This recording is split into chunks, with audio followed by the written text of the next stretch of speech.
नमस्कार, मैं हूं कुमार अनिल। बिहार की राजनीति में धीरे धीरे एक बड़ा बदलाव आ रहा है। वो कैसे आ रहा है?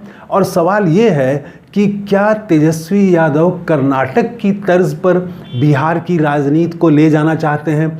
कर्नाटक की तर्ज पर चुनाव लड़ने की तैयारी कर रहे हैं 2025 में।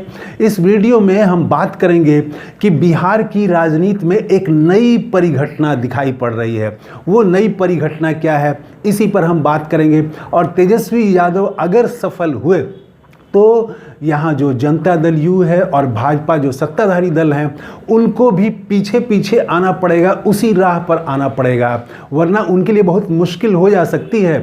तो देखिए हो क्या रहा है, मैं जो नई बात आपके सामने रखना चाहता हूँ वो ये है, थोड़ा सा पीछे अगर आप देखें कि 2015 में नीतीश कुमार और लालू यादव एक साथ थे। आरक्षण बड़ा मुद्दा था। आरएसएस के प्रमुख ने आरक्षण पर टिप्पणी की थी, उसको लेके हंगामा था। और लालू यादव आरक्षण और जाति की जो राजनीति है, जाति गोलबंदी और सोशल इंजीनियरिंग, इसके सामाजिक न्याय, इसके वो पुरोधा हैं, इसके बड़े नेता हैं। उन्होंने इसको बहुत ज़बरदस्त ढंग से उठाया और भाजपा को बहुत बुरी तरह से पीछे हटना पड़ा, पराजित होना पड़ा। तो भाजपा के पास क्या मुद्दा था? भाजपा के पास मुद्दा था जंगल राज। लालू राज मतलब जंगल राज। और इधर से लालू यादव ने, नीतीश कुमार ने मुद्दा बनाया था आरक्षण बचाओ। तो ये 2015 का मेन इसी पर लड़ाई थी। 2020 में क्या था? भाजपा जदयू के पास मुख्य मुद्दा वही था, जंगल राज। लालू राज अगर आ जाएगा तो जंगल राज हो जाएगा। और तेजस्वी यादव इस बार नेतृत्व कर रहे थे राजद का। इनके पास क्या नारा था? इनका था नौकरी वाली सरकार हमको देनी है। इनका जोर था नौकरी पर। जाति वगैरह की बातें थी, सामाजिक न्याय की, लेकिन वो पिछली सीट पर थी। तो नौकरी बनाम जंगल राज, ये 2020 का चुनाव का मुख्य द्वंद्व जो था, मुख्य लड़ाई इस पर थी। 2025 में मुख्य लड़ाई किस बात को लेके होगी? यहाँ पर ही जनता दल यू और भाजपा की तरफ से तो कोई नई बात नहीं आ रही है, वही जंगल राज की बात है। लेकिन तेजस्वी यादव की तरफ से लगातार नई कोशिश हो रही है। और कुछ मुझे तो कर्नाटक की तर्ज पर जाते हुए तेजस्वी यादव दिखाई पड़ रहे हैं। नया करने की कोशिश कर रहे हैं। वो नया क्या है? तेजस्वी यादव देखिएगा कि हाल के दिनों में 3 मुद्दे वो उठा रहे थे। पहला उनका मुद्दा था नौकरी वाली सरकार। तो वो तो अब नीतीश कुमार भी नौकरी दे रहे हैं, तो वो नौकरी वाली सरकार पर उतना जोर उनका अब नहीं रहा। तो उनका जोर जो था वो अब हाल के दिनों में जो जोर उन्होंने, तेजस्वी यादव ने दिया, वो 3 चीज़ों पर था। पहला वो दे रहे थे कि अपराध बढ़ गया है। आज भी वो अपराध पर रोज़ बुलेटिन जारी करते हैं कि 24 घंटे में कितनी अपराध की घटनाएं हुई। दूसरा उन्होंने थोड़ा बाद में जोड़ा भ्रष्टाचार का। अभी 3-4 दिनों से वो लगातार भ्रष्टाचार का भी मुद्दा उठा रहे हैं कि नीतीश कुमार की सरकार में भ्रष्टाचार चरम पर जा रहा है, कोई काम बिना पैसा दिए नहीं हो रहा है। और एक जाति गणना और 65% जो आरक्षण जो था उसको कैसे बचाया जाए, उसकी कैसे रक्षा हो, ये 3 बातें उठा रहे थे तेजस्वी यादव। भ्रष्टाचार, अपराध और जाति गणना, 65% आरक्षण। अब तेजस्वी यादव ने एक नई बात, नया एलिमेंट जोड़ दिया है अपनी राजनीति में। वो है, अभी वो यात्रा पर निकले हुए हैं, बिहार यात्रा पर कार्यकर्ता संवाद यात्रा कर रहे हैं। और कार्यकर्ताओं से फीडबैक लेने के बाद उन्होंने कल एक बहुत बड़ी घोषणा की कि अगर उनकी सरकार आएगी तो 200 यूनिट बिजली फ्री दी जाएगी। कार्यकर्ताओं से जो फीडबैक मिला कि जो स्मार्ट मीटर बिहार में लगा है उसके खिलाफ रह के आप देखेंगे हर जिले में लोग प्रदर्शन करते रहे हैं। और किसी से भी पूछ लीजिए, स्मार्ट मीटर आने के बाद बिजली का बिल बढ़ा है। तो इसमें माना जा रहा है कि कोई बड़ी धांधली है, लोगों को आशंका है। तो बिजली, इन्होंने, तेजस्वी ने कहा कि हम 200 यूनिट बिजली फ्री करेंगे। बात यहीं तक नहीं रुकेगी।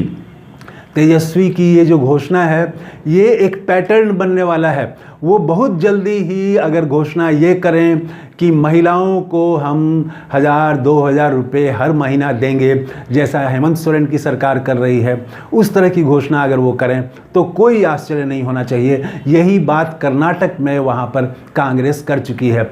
कांग्रेस ने वहाँ 5 गारंटियाँ दी थी।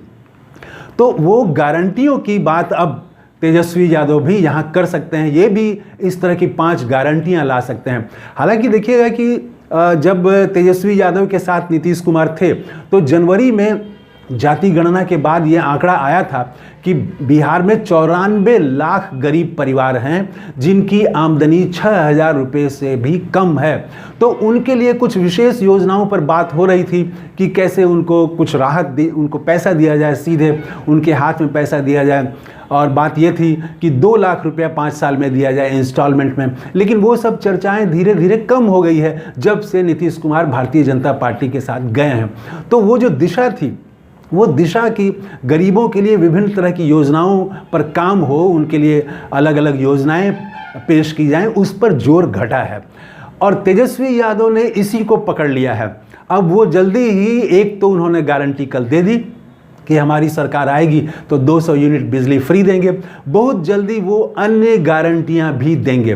तो कुल मिला के तब पिक्चर क्या बनता है, तेजस्वी यादव की तरफ से अब जो वो राजनीति हो रही है उसको अगर जोड़ के देखें सब चीज़ों को, तो वो एक तरफ सबसे अब ऊपर आ जाएगा जनता के लिए राहत वाली बात। जो गारंटियां वो देंगे वो सबसे ऊपर रहेगा। कर्नाटक में भी ऊपर था वही, और उसके बाद साथ साथ था वहाँ भ्रष्टाचार के मामले में वहाँ पर 40% वाली सरकार, वो बड़ा चर्चित हो गया था गांव-गांव में। तो वहाँ 2 मुद्दे थे, भ्रष्टाचार का मुद्दा उठाया कांग्रेस ने और अपने तरफ से गारंटी की बात ले आई कि हम ये वर्ग को ये गारंटी देंगे। तो यहाँ पर भ्रष्टाचार का मुद्दा तेजस्वी यादव ने भी 2 दिन से उठाना शुरू किया है। यहाँ एक बिहार का स्पेशल मुद्दा भी है, वो है अपराध। जो कर्नाटक में उस तरह से अपराध मुद्दा नहीं था, लेकिन बिहार में अपराध बड़ा मुद्दा है। तो अपराध हो गया, भ्रष्टाचार हो गया, जाति गणना वो छोड़ेंगे नहीं, और 65% आरक्षण, लेकिन ये चीज़ें पीछे रहेंगी। और आगे अब हो जाएंगी जो 5 गारंटियाँ या 4 गारंटियाँ, कितनी गारंटी वो देते हैं, उसको कैसे सूत्रबद्ध करते हैं, वो गारंटी वो आगे रखेंगे। और ये एक पूरा पैकेज उनकी राजनीति का हो सकता है जो अभी दिखाई पड़ रहा है, उसकी झलक दिखाई पड़ रही है। अब सवाल ये है कि क्या जनता दल यू और भारतीय जनता पार्टी भी इसी तरह की गारंटी की घोषणा करेगी? तेजस्वी ने एजेंडा तो सेट कर दिया है, प्रशांत किशोर इसी एजेंडा पर काम करने वाले हैं, लेकिन उनसे एक कदम आगे तेजस्वी ने घोषणा कर दी है। अब प्रशांत किशोर को भी करना ही है, आज नहीं कल वो भी करेंगे कि हमारी सरकार अगर बनेगी तो हम कितना बिजली फ्री देंगे। तो ये एक रास्ता बना दिया तेजस्वी ने, एक एजेंडा सेट कर दिया। बिहार की राजनीति अब बदल रही है। अगर ये एजेंडा बन गया और इस पर जनता दल यू और भाजपा को भी आना पड़ा, उनको भी गारंटी देनी पड़ी, तो राजनीति बदल जाएगी। तब वो जंगल राज वाली जो बात थी, सांप्रदायिकता को एजेंडा बनाने की जो कोशिश होती है, वो सब पीछे छूट जाएंगे। तब जंगल राज, वो ऐसे भी बहुत पुराना हो गया है, 20 साल पहले लालू राज था, तो उस समय की बात करना, तो अब इनको भी नई बात करनी पड़ेगी। तो यहाँ जो तेजस्वी ने कल घोषणा की है कि हम 200 यूनिट बिजली फ्री देंगे, इसके साथ साथ वो भ्रष्टाचार, अपराध और जाति गणना, आरक्षण 65%, ये जो पूरा उठा रहे हैं, यहाँ से बिहार की राजनीति में बदलाव हो सकता है। आपको कैसा लगा ये वीडियो? आपका क्या आकलन है? कमेंट करके ज़रूर बताइएगा। थैंक यू, धन्यवाद, जय हिंद।